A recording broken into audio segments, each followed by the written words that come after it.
Hello and welcome to EM360 Live, a monthly live Q&A where we pick the brains of some of the most influential people shaking up the enterprise tech space. My name is Matt Harris, head of content here at EM360, and today I'm joined by Zaira Pirzada.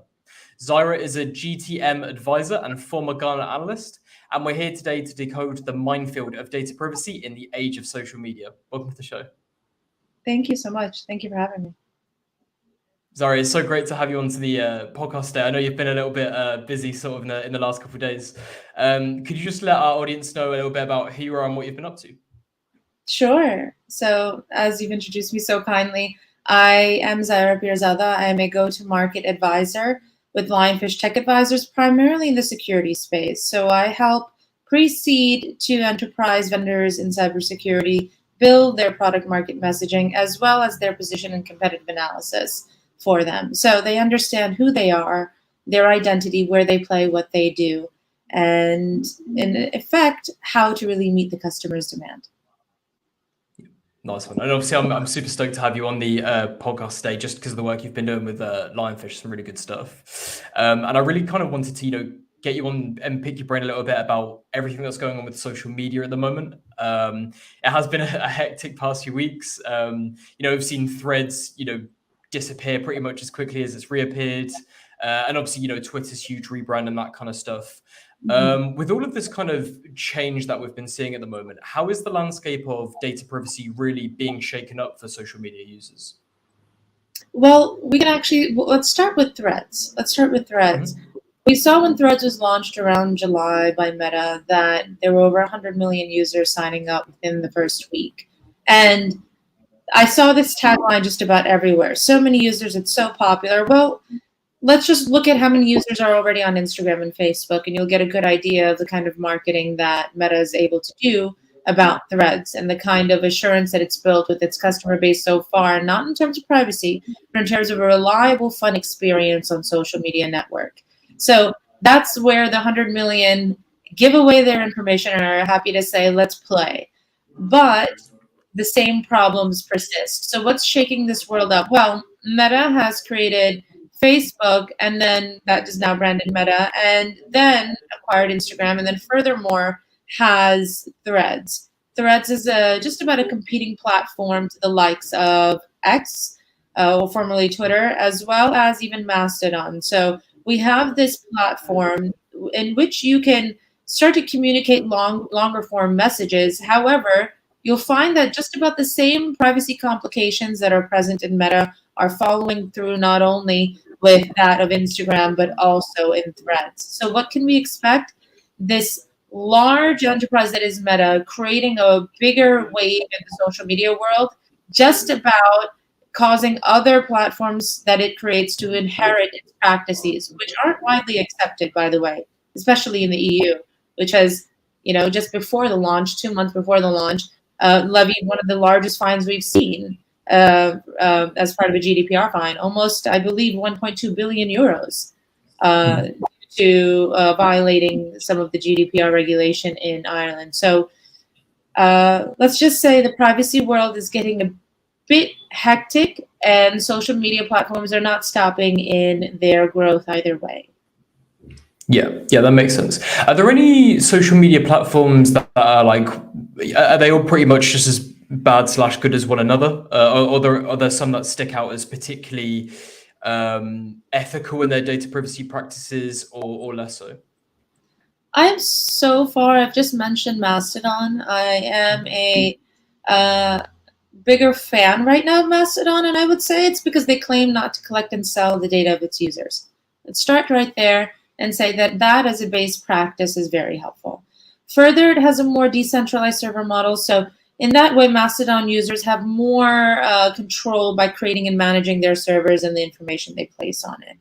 I have a similar kind of affinity, though less, but similar affinity for Discord. So I think Mastodon and Discord are doing something a bit new in comparison.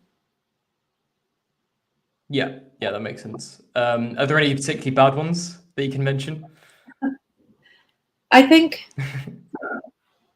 You would see me say something along the likes of TikTok in the past, but then after governments get involved, after several hearings, and after the heat and alarm is raised in several countries, we see them being asked to either be a sanctioned application not allowed within a nation state, or to follow certain regulations and be allowed. And as enterprises work, enterprises want enterprise money unless they're nation state owned, backed.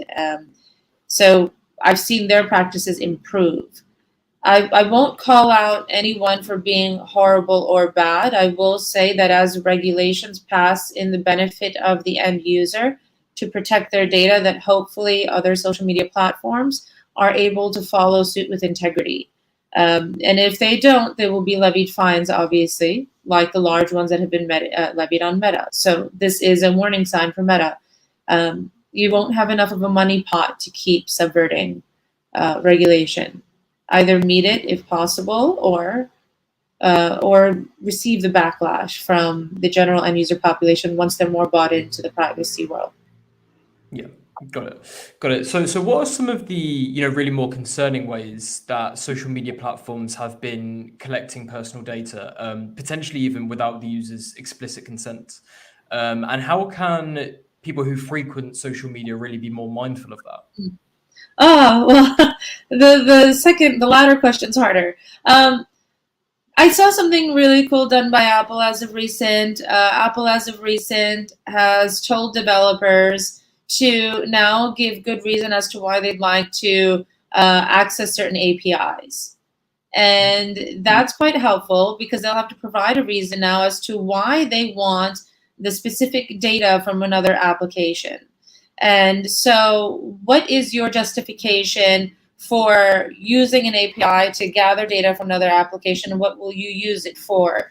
That enough, I think, has become quite a good practice to regulate the applications within that's provided in the Apple Store, and social media platforms are a big part of the applications provided there. So I think that that's a very healthy practice moving forward, because now we can find limitations in the data collected, which is quite egregious to some degree. I mean, let's look at Threads alone. They're collecting health data. They're collecting a good amount of the user preference data just by the likes of what you like or what you interact with.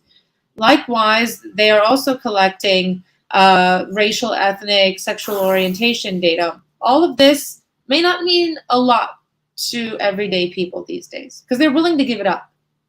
This to your second question. People are so willing to give up this data that they're not really understanding what the point of it is. A lot of the conversations I've had in circles, let's say just plain as day, everyday people who aren't in our space, they're like, all right, so what? I mean, they'll obviously know what I am when I post my picture and I talk about my ethnicity and my race. They'll obviously know, like, what's the big deal about this? The government knows everything anyway. What's the big deal?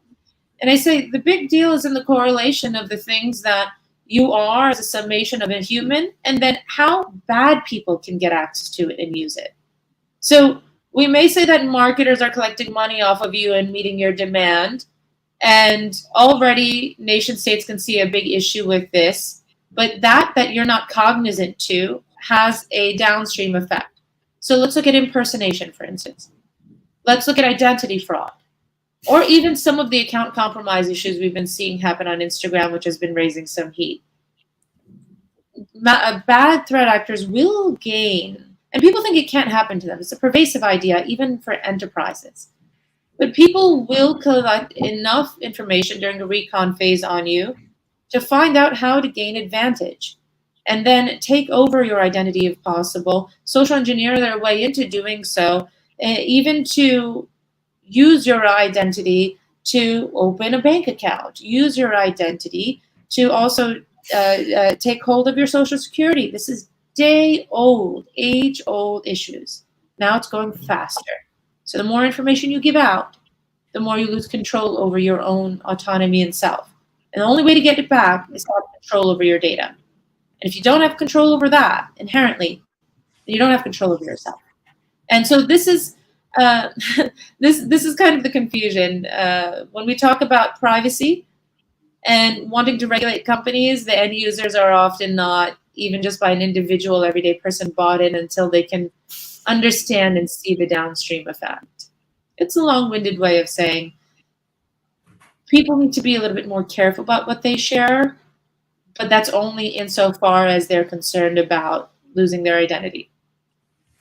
Yeah, that's really well said. So it's not that, people don't really realize the value that their data has, but more that they don't understand the damage that people can do with it, kind of thing. Yeah. When we look at privacy from the enterprise angle and users' rights, oftentimes everyday people get lost in it. Like, what's the point if I can't delete and just deactivate my profile? If you ask anyone just walking down the street, do you have a problem if you can't delete and deactivate? They'll say yes, because I want control. But ultimately, if you tell them you only have one option to deactivate, which is on Threads, you can only deactivate because it's intrinsically connected to Instagram and Facebook. If you're going to delete one, it has a delete all sort of mentality. So I'm not sure how Threads is working through that, or Meta is. But they'll say, okay, I'll delete it, I'll deactivate it, because what's their incentive? Why do they want to deactivate? Why do they want to delete? Oftentimes, it's not because people are concerned about their data being stolen. It's because they just want to be off for a little. Or maybe they want to create a whole new profile and rework their social media identity. So they'll take deactivate and then start a new profile. Their incentives are entirely different from enterprise. So we really have to start to build into the end user community a better incentivization to have control over their own autonomy and understand that deactivation does not mean that your data is still secure and that it won't be used towards specific purposes, and we want you to know it. Yeah, that makes a lot of sense, and we have got quite a few questions coming in from the audience. But just before I throw a few of those at you, I wanted to kind of touch back upon the sort of cases that you kind of briefly mentioned. The TikTok and the Meta, and obviously we've seen some quite large scale kind of hearings on both of those. What role should governments play in regulating data privacy on social media platforms? And just to kind of add to that, obviously, just based on what we've seen in the US, how effective are current regulations? CCPA has just made a splash this year, 2023, and is starting to build. And it's very reminiscent in many ways of GDPR. It resonates strongly with it. I think we can look at GDPR, and I've said this for several years, as a guidepost for how far privacy regulations will go in countries to safeguard individual data, but more so about the autonomy and the protection of the state. And the people are intrinsically attached to that state. So this to say that governments will regulate privacy laws, and I think by a specific logic. First, does the data of the citizens in my country, does it take any specific form of importance in another country? Yes, because that's enhanced intelligence on that country, as well as greater control over the people of that country. That information is a proxy for an individual. So data localization laws have been a big deal for many nation states. And for that reason, we do see privacy regulations taking a strong stance right then and there. And GDPR is that. If you have control over my citizens' data, you will give this kind of respect that I give to my citizens. And so everyone must, and I demand that respect. And part of that respect is knowing that you are not housing our data in your country without telling us how you're going to treat it. It's an extension of the persons. So I do think nation states should be involved in that, because data is an extension of persons, and also control over the state and how the state functions by way of intelligence of that person's and that country. So yes, of course, I think nation states should be involved in that. It's inherently connected to their viability. And I think they know that they can make that connection. So I think that that's been great. And as far as momentum, how effective, constantly revising privacy laws to meet the demands of individuals and the demands of nation states as time moves on. I think GDPR has been quite effective overall, and it has governed the EU quite well. And the sanctions levied have made quite some noise, In fact, they've built up some enterprise vendors in the privacy space in an incredible way, right? They've pretty much monetized this idea of privacy. So that to show that privacy matters, and when governments say it matters, then enterprises can profit off of that too, to build that assurance and that security. Otherwise, it wouldn't hold as much weight. So I look at GDPR as the guidepost, as the compass, and I see CCPA shortly following through. I think India has just passed one as well as far as privacy regulation. So let's watch. Let's watch in terms of efficacy. Got it. I like the optimism. So we've obviously got a few questions coming through from our audience. And the first one is from Fraser, who's watching through YouTube. And he says, in what ways can social media users protect their data privacy while still actively engaging on those platforms? Several ways. So first, think of yourself. Privacy and security are inherently connected, and I'm going to speak at a very base level for end users. First and foremost, enable multi-factor. This I will say. Enable an acknowledgement in your application. What multi-factor means is that anytime you sign in or you log in, and it's from a locale that isn't your own, or it's an unknown location, or perhaps it looks suspicious, you get alerted, and therefore you can have greater control over your account. Why do I say this? Because I've seen account compromise and account takeover be just about a big deal in Instagram world. So, and I've seen that happen many times over in the Twitter world too.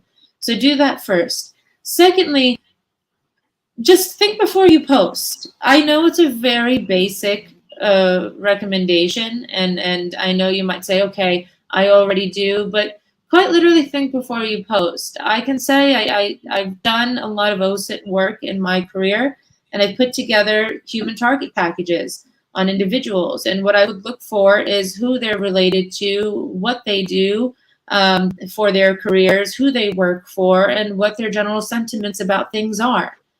Be very careful about how you put your puzzle pieces down, because people will connect the dots for their own use case. So as you're posting about your thoughts and ideas about specific things, just understand that they will have repercussions over the course of time, but try to make your opinions separate from the very personal information you share about yourself, be that your family members, dates, things like that.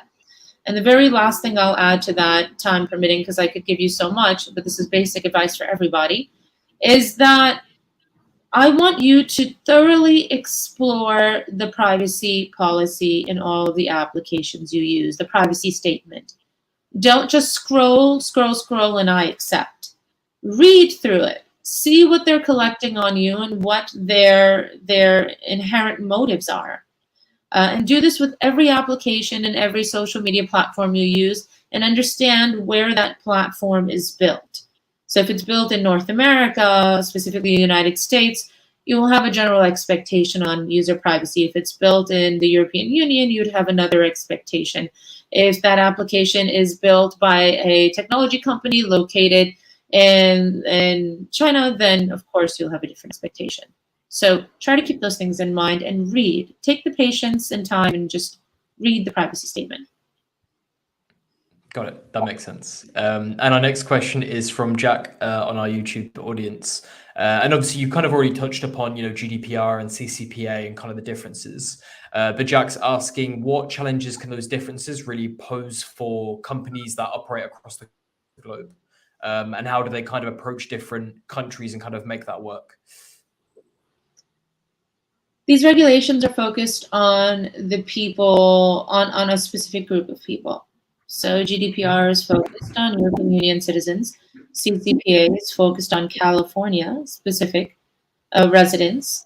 And then, and so we can see something very different happening here. The European Union is just basically a governing body presiding over nation states, whereas we have CCPA, which is just one state in the 50 states in the United States. So I think overall, we're going to find several differences. And the several differences will always be based on the expectations of the people that those regulations govern, and also the nation states that they're attached to. So this to say this, CCPA is going to look very different from what New York might pass over the course of time to meet it, or what Texas might pass. And you can see that they're drawing lines based on the kinds of the party lines that exist there and the majority parties that govern over there. So what are the expectations? You have to crosswalk and meet them. So if it's a European Union citizen that you are housing data of, you have to meet GDPR. If it's a California resident, then you have to meet CCPA. So what does that mean? If you are an enterprise working with privacy management platforms, I think this is one of the better ways, and holding them to that level and saying, I need you to create identifiable patterns for data that can go ahead and locate whether or not this is truly a California citizen or EU citizen, and what is necessary for them to understand the security that would back them so that we're not levied fines. I tried to be very careful there with my answer, and just to say generally that wherever that person is located, look at the governing regulation of that area. Okay, got it. Sounds good. And I've just got one more question from our YouTube audience. And the final question is, what would you say is the most notable example of a social media data breach that has, really sort of had an impact on how social media and how data privacy is regulated? Have there any been like specific cases where that's really helped to like driven the rules and regulations around data privacy? Well, notable data breaches. We've seen Yahoo's data breach from 2013 to 2016, Microsoft, we've seen Facebook's data breaches. Oftentimes, data breaches will give us an idea of insecure security practice. Data breaches will give us an idea of just the mentality specific enterprises have about safeguarding the PII, the personal identifiable information of individuals within the organization and then their own customers. So that's what data breaches tell us. Though on side of the data privacy side, what we can understand is something quite different. Data privacy gives us an idea of just how willing any one organization is in safeguarding data based on the expectations of the nation state. So I think the general question here is, are there any notable breaches that have caused us to make GDPR, to make privacy a big deal? I think all of them. When you look at the fines that are being levied and sanctioned, I'll talk about one of the biggest so far, the 1.3 billion US dollars, I would put it in, but I think it's 1.2 billion euros that have been levied on Meta. That's because of insecure practice in securing and transmitting the data and housing the data of EU citizens. A little bit different from a data breach, right? It's about, are you taking care of the data and telling us truly where you are moving it and housing it? So that sounds different from a breach. I'm not going to directly correlate breach to privacy in terms of big waves. I think what I'm going to say is this: in the data privacy world, slowly but surely, regulations like GDPR are creating precedent for what the base expectations are for organizations in terms of security and privacy practice, and data localization. When it comes to data breaches, we're getting a better precedent on how to build the foundations of good security, and further, how to create defense in depth, security in depth, in layers, to meet the needs of privacy regulations, but more importantly, to meet the needs of fortifying an enterprise. It's hard to directly correlate the two. Yeah, of course. No, I understand that. And, when we talk about, precedent, and when we talk about having impacts on the rules that are ultimately made, do you feel as though that 1.2 billion fine, do you feel as though that's just a sign of things to come? Or do you think that's a kind of good enough warning for other enterprises, looking to sort of get around certain things?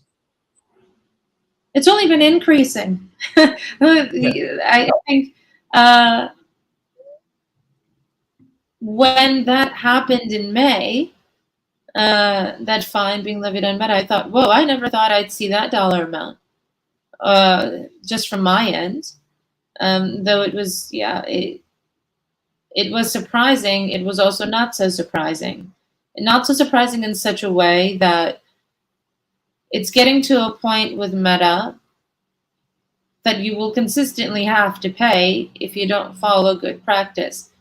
And the dollar amount will only start to suffocate you more and more, or the euro amount, whatever. The fine will suffocate you more and more and consistently so if you don't remand to be fit good practice and remand your processes to do so.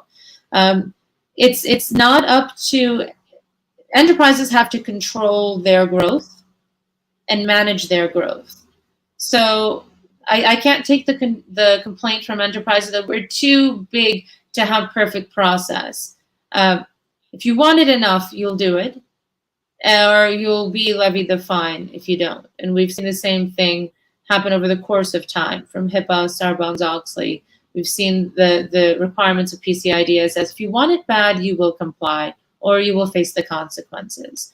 And I don't see it stopping anytime soon as far as the cost value of non-compliance. Understood. Thank you for that. Well, we're almost out of time. So the last question I wanted to ask you today, Zaira, is actually one that I asked all of the guests that come onto our live stream.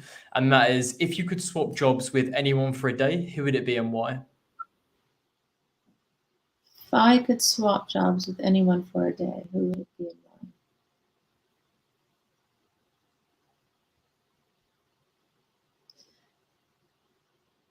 I think